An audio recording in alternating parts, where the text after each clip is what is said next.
സാധാരണക്കാർക്ക് പ്രാപ്യമല്ല എന്ന് പറയുമ്പോൾ സാധാരണക്കാരങ്ങോട്ട് തിരിഞ്ഞു നോക്കുകയെ ഇല്ലാത്ത ഒരവസ്ഥ കൂടി ഉണ്ടായിരുന്നു ഈ റെസ്റ്റ് ഹൗസുകൾക്ക് എന്നുള്ളത് ഓർക്കണം. ഈ ഏതാണ്ട് ഈ പറഞ്ഞതുപോലെ 153 റെസ്റ്റ് ഹൗസുകളിലായിട്ട് 1151 മുറികളുണ്ട്. അത് കാര്യക്ഷമമായി പ്രയോജനപ്പെടുത്താമെന്നുള്ള തീരുമാനം ഗംഭീരമായ തീരുമാനമായി. ആ കാര്യത്തിൽ ഒരു തർക്കവുമില്ല. കാരണം ഇത്രയും പൊതു സ്വത്ത് വല്ലാതെ മോശം രീതിയിൽ പരിപാലിച്ചുകൊണ്ട് നശിപ്പിച്ചിട്ടിരിക്കുന്ന ഒരവസ്ഥ പലയിടത്തും ഉണ്ടായിരുന്നു എന്നുള്ളത് വാസ്തവമാണ്. ചിലയിടത്തൊക്കെ അറ്റകുറ്റപ്പണികൾ നടക്കും, പക്ഷേ അത് ഈ നിലയ്ക്ക് സാധാരണക്കാർക്ക് പ്രാപ്യമാവുന്ന നിലയിലേക്ക് അതിനെ മാറ്റി തീർത്തിരുന്നുമില്ല. ബഹുഭൂരിപക്ഷം റെസ്റ്റ് ഹൗസുകളും ഈ നരിച്ചേറുകളുടെയും മരപ്പട്ടികളുടെയും പെരിച്ചാഴികളുടെയും ആവാസ കേന്ദ്രമായിരുന്നു. ഇതിനുശേഷം ഈ മുഹമ്മദ് റിയാസ് മിനിസ്റ്ററായി വന്നതിന് ശേഷം ഞാൻ വിചാരിച്ച ഒരു കാര്യമുണ്ട് ആ സമയത്ത്. കാരണം അദ്ദേഹം ഇങ്ങനെ ഈ റെസ്റ്റ് ഹൗസുകളുടെ പരിസരത്തൂടെയൊക്കെ പോയിട്ട് ഈ ഒഴിഞ്ഞ മദ്യക്കുപ്പിയൊക്കെ പെറുക്കി നടക്കുന്നു. അതിന് അദ്ദേഹം ആളുകളോട് ചൂടാവുന്നു, ദേഷ്യപ്പെടുന്നു. ഇതൊക്കെ കണ്ടപ്പോൾ ഞാൻ ആ സമയത്ത് കരുതിയത് ഇതിൻ്റെയൊക്കെ വല്ല ആവശ്യമുണ്ടോ? ഒരു മിനിസ്റ്റർ ഇങ്ങനെ പോയിട്ട് റെസ്റ്റ് ഹൗസുകളുടെ ചുറ്റും തപ്പി നടക്കേണ്ടതുണ്ടോ എന്ന് ഞാൻ കരുതിയിട്ടുണ്ടായിരുന്നു. പക്ഷേ അത് അത്തരത്തിലൊരു ഇടപെടൽ സാധ്യമാവുന്ന, അതിന് സമയം കിട്ടുന്ന ഒരു സാഹചര്യം ഉണ്ടെങ്കിൽ അത് ചെയ്യണമെന്ന്, അത് ചെയ്തത് നന്നായി എന്ന് ഉറപ്പിക്കാവുന്ന ഒരു സംഗതിയാണ് ഇത്. കാരണം ഇപ്പോൾ 30 കോടിക്ക് മേലേക്ക് വരുമാനം എത്തിച്ചേർന്നിരിക്കുന്നു എന്നുള്ളതൊരു ചെറിയ കാര്യമല്ല.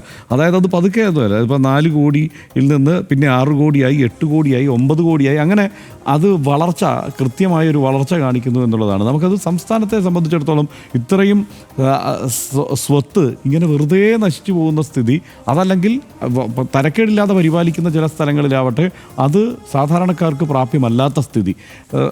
ഞാനിപ്പോൾ ഉദാഹരണത്തിന് പറഞ്ഞു കഴിഞ്ഞാൽ, ഞാനിപ്പോൾ ഒരു ചെറിയ പ്രദേശത്ത് പോയിട്ടൊരു റെസ്റ്റ് ഹൗസിൽ താമസിച്ച് നോക്കി. ഇപ്പോൾ പേരാമ്പ്ര ഒരു സാധാരണ ഒരു വലിയ നഗരമൊന്നുമല്ലല്ലോ. പേരാമ്പ്രയിലെ റെസ്റ്റ് ഹൗസിൽ ഞാൻ പോയി താമസിച്ചപ്പോൾ ഗംഭീരമായ സൗകര്യങ്ങളാണ്. അതായത് മറ്റെല്ലാ തരത്തിലും, അപ്പോൾ ഭക്ഷണത്തിൻ്റെ കാര്യത്തിലായാലും മറ്റ് താമസ സൗകര്യവുമൊക്കെ, നല്ല വൃത്തിയുടെ കാര്യത്തിലായാലും ഒക്കെ നമുക്ക് ഒരു സംതൃപ്തി തോന്നും. കൊള്ളാമല്ലോ, ഇതൊരു സർക്കാർ സംവിധാനം ഈ നിലയ്ക്ക് പ്രവർത്തിക്കുന്നുണ്ടല്ലോ എന്ന് നമുക്ക് തോന്നും. കണ്ണൂർ റെസ്റ്റ് ഹൗസിലൊക്കെ പോയി കഴിഞ്ഞാൽ പിന്നെ അത് നമ്മൾ കണ്ണൂരിലേക്ക് പോയാൽ അതല്ലാതെ മറ്റൊരു സ്ഥലം നമ്മൾ പരിഗണിക്കില്ല എന്നുള്ള അവസ്ഥയുണ്ട്.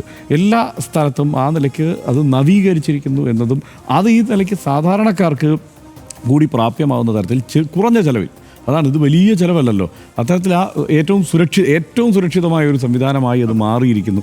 മുമ്പൊക്കെ ഈ സർക്കാർ സംവിധാനങ്ങളോട് അല്ലെങ്കിൽ രാഷ്ട്രീയ നേതാക്കളോട് അടുത്ത് നിന്നവരൊക്കെ ഈ അന്തി പാർട്ടിക്കൊക്കെ വേണ്ടിയിട്ട് അതിനു വേണ്ടിയിട്ടുള്ള ഒരു സൗകര്യമായി മാറിയിരുന്ന ആ സ്ഥലം ഇപ്പോൾ എല്ലാ അർത്ഥത്തിലും ഏറ്റവും സുരക്ഷിതമായ, സാധാരണക്കാർക്ക് താമസിക്കാൻ പറ്റുന്ന മികച്ച ഇടങ്ങളായി മാറി എന്നുള്ളത് ചെറിയ കാര്യമല്ല. അത് വലിയൊരു നേട്ടം തന്നെയാണ്. അത്